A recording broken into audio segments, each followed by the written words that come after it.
Hello friend, स्वागत है आप लोगों का मेरे यूट्यूब चैनल एग्जाम थ्रू पर। अगर आप बीपीएससी टीआरई 2.0 की तैयारी कर रहे हैं तो ये वीडियो आपके लिए बहुत इंपॉर्टेंट होगा। और ये आपका बिहार बुक यानी बिहार की जो एससीईआरटी की बुक है, तो ये क्लास 6 का आपका हिस्ट्री की बुक है बिहार की। तो अगर आप हिस्ट्री पढ़ना चाहते हैं, बिहार के एग्ज़ाम की तैयारी करना चाहते हैं, तो ये वीडियो आपके लिए बहुत इंपॉर्टेंट होगी। तो चलिए ये वीडियो शुरू करते हैं, क्योंकि आपके एग्ज़ाम में अब बहुत कम टाइम रह गया है, आपको सिर्फ रिवीजन करना है। तो चलिए ये चैप्टर को शुरू करते हैं। देखिए इसमें क्या कहा गया है। ये बिहार की बुक है और एससीईआरटी है ये, और ये हिस्ट्री का आपका चैप्टर चल रहा है। हिस्ट्री का चैप्टर नंबर 2 है आपका, ठीक है। तो हिस्ट्री का चैप्टर नंबर 2 क्या है?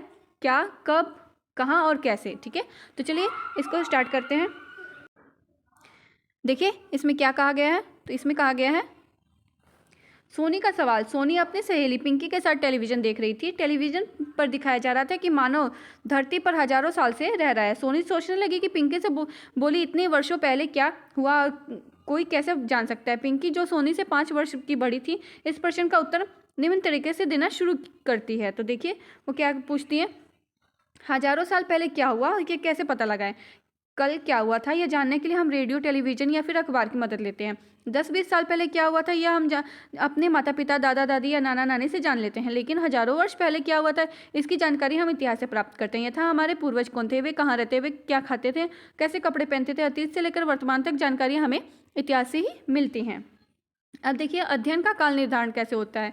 तो अतीत से लेकर वर्तमान तक विभिन्न घटनाओं का तिथि क्रमानुसार अध्ययन एवं विश्लेषण ही इतिहास का विषय है। इस काम में आसानी के लिए इतिहास को कालखंडों में विभाजित किया जा सकता है। सामान्यतः 3 कालखंड निर्धारित किए जाते हैं, जैसे प्राचीन, मध्य एवं आधुनिक, यानी प्राचीन इतिहास, मध्य इतिहास और आधुनिक इतिहास। किंतु यह ध्यान रखना आवश्यक है कि ऐतिहासिक प्रक्रिया निरंतर चलती रहती है और यह विभाजन इस प्रक्रिया में कहीं बाधा नहीं बनते हैं।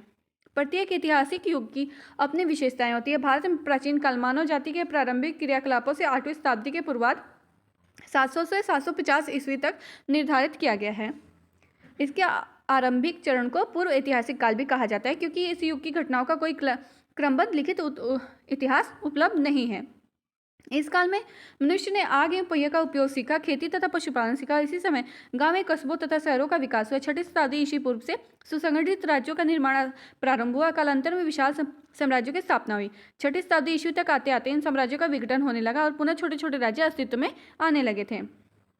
उसके बाद देखिए 8वीं शताब्दी के मध्य 750 ईस्वी के राज्य धीरे धीरे कमजोर पड़ने लगे, परंतु व्यापार एवं नगरों का फिर से विकास हुआ। 11वीं शताब्दी तक नए सैन्य साधन और उन्नत उत्पाद तकनीक का विकास हुआ। इस्लाम के माध्यम से कई विचारधारा का भारत का आगमन हुआ और पुनः भारत में विशाल साम्राज्य का गठन हुआ।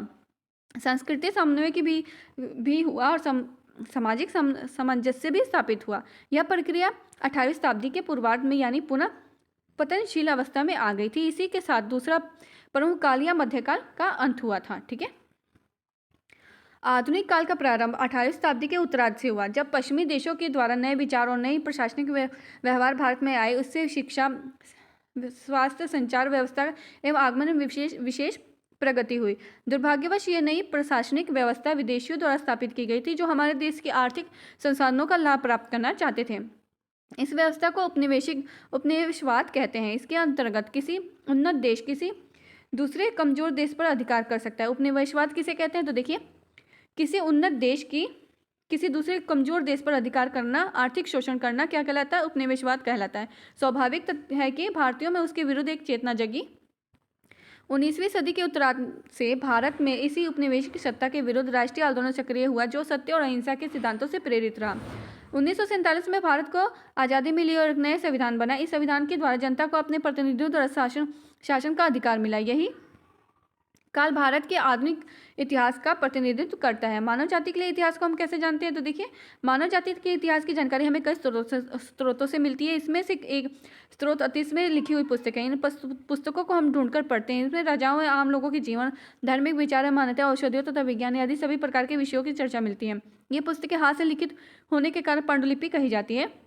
ये पांडुलिपियां प्राय ताड़पत्रों तथा भोजपत्रों पर लिखी जाती थी। बहुत सी पांडुलिपियां अब नष्ट हो चुकी है। कुछ पुस्तकालयों तथा संग्रहों में सुरक्षित है। पटना की खुदरा बख्श लाइब्रेरी तथा पालीगंज स्थित भरतपुर के गोपाल नारायण सिंह सार्वजनिक पुस्तकालय में ऐसी अनेक पांडुलिपियां सुरक्षित है। संग्रहालय और अन्य संस्थानों में आप पांडुलिपियाँ देख सकते हैं। इसके अतिरिक्त लिखित स्रोतों से अनेक महाकाव्य, कविताएं तथा एवं नाटक हैं। इनमें से कई संस्कृत भाषा से लिखे हैं, जबकि अन्य प्राकृतिक एवं तमिल, कन्नड़ आदि में है। देखिए, ये आपको जो चित्र दिखाई गई है अभिलेख का चित्र है और यहाँ पे पांडुलिपियों का चित्र है। ठीक है, हम अतीत की जानकारी अभिलेखों से प्राप्त करते हैं। अभिलेख पत्थर अथवा धातु की सतहों पर नुकीले औजारों द्वारा उत्कीर्ण किए जाते हैं। इन अभिलेखों में राजाओं तथा अन्य महत्वपूर्ण लोगों के आदेशों और उपलब्धियां वर्णित इन्हें वैसी जगहों पर लगाया जाता था जहां अधिक से अधिक लोग आते जाते थे, ताकि अधिक से अधिक लोग उसे देख सके और उससे लिखित आदेशों का पालन कर सके। इसके अतिरिक्त अतीत में बनाई गई एवं इस्तेमाल में लाई गई वस्तुओं के माध्यम से भी हम अतीत की जानकारी प्राप्त करने में सफल होते हैं। ऐसी वस्तुओं में पत्थर एवं ईंट से बनी इमारत के अवशेष, औजार हथियार, बर्तन, आभूषण, मूर्तियां, चित्र और सिक्के आदि आते हैं। ये वस्तुएं पुरातात्विक स्रोत के रूप में जानी जाती है, अर्थात काफी प्राचीन होने के कारण इसे अवशेषों को जमीन की खुदाई कराकर प्राप्त किया जा सकता है।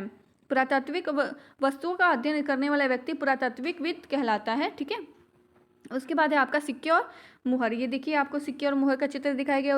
उसके बाद है मित्र भांड का चित्र। पुरातात्विक वस्तुओं के जानवरों, पक्षियों तथा मछलियों की हड्डियां भी मिली है, जिससे अनुमान लगाया जाता है कि अतीत में किस प्रकार के जीव पाए जाते होंगे। अनाज एवं कपड़ों की भी अवशेष प्राप्त हुए, जिससे पता चलता है कि अतीत में लोगों के पास खाने के लिए कौन कौन से अनाज थे और लोग किस प्रकार के कपड़े पहनते थे। उसके बाद देखिए, यहाँ पे डॉक्टर पुनर्पटना के कुम्हारर नामक स्थान से खुदाई द्वारा चंद्रगुप्त मौर्य के राजमहल का स्तंभ निकले हैं। इस खुदाई में सोने के बैलों के टुकड़े प्राप्त हुए हैं। इससे मगध साम्राज्य की समृद्धि और भव्यता पर प्रकाश डाला जाता है। इस तरह पांडुलिपियां, अभिलेखों, सिक्कों तथा पुरातत्व से संबंधित अन्य स्रोतों के आधार पर पुरातात्विकविद एवं इतिहासकार अतीत का अध्ययन करते हैं। आवाज कम कर लो।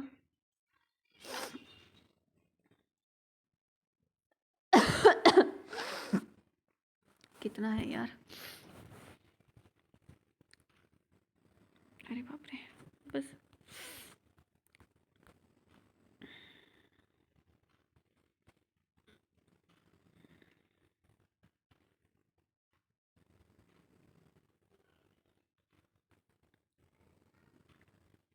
ये तो हो गया, कहाँ से पढ़ाना शुरू किया था।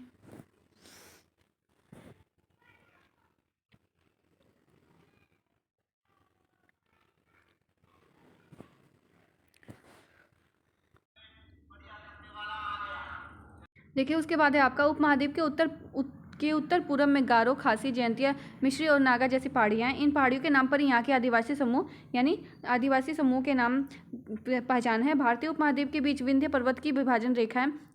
विंध्य के दक्षिण में ब्रह्मगिरि स्थल पर लगभग 3000 साल पहले लोगों में महापाषाणी संस्कृति का निर्माण किया था। महापाषाणी संस्कृति में मृतक को दफनाकर उनके चारों तरफ बड़े बड़े पत्थर गाड़ दिए जाते थे। विंध्य पहाड़ी के उत्तर पूर्वीय ब्रह्मपुत्र नदियों के पश्चिम में गंगा एवं उसकी सहायक नदियाँ बहती हैं। विंध्य पहाड़ियों के उत्तर में स्थित कोल्हिड़वा तथा चोपनी माड़ो ऐसे स्थल है जहाँ सबसे पहले चावल यानी धान उपजाया जाता था। उत्तर भारत में बहने वाली नदी गंगा के दक्षिण का क्षेत्र प्राचीन काल में मगध नाम से जाना जाता था। यहाँ के शासक बहुत ही शक्तिशाली थे। उन्होंने यहाँ एक विशाल साम्राज्य की स्थापना की थी।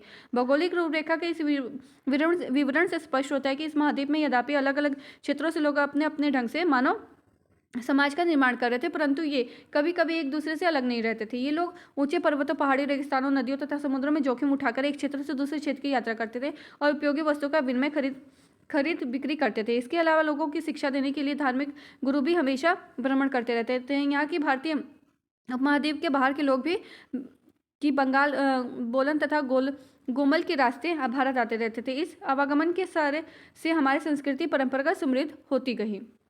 अब देखिए, देश का नाम। हमारे अपने देश के लिए प्राय इंडिया तथा भारत जैसे नामों का प्रयोग करते हैं। इंडिया वाले इंडस के से निकला है, जिसे संस्कृत में सिंधु कहा जाता है। लगभग 2500 वर्ष पहले उत्तर पश्चिम की ओर से आने वाले ईरानियों और यूनानियों ने सिंधु को हिंदोस अथवा इंडोस कहा था। इस नदी के पूर्व में स्थित भूमि क्षेत्र को इंडिया कहा। फारसी में यही शब्द हिंद तथा हिंदुस्तान जैसे नामों से उत्पत्ति का कारण हुआ।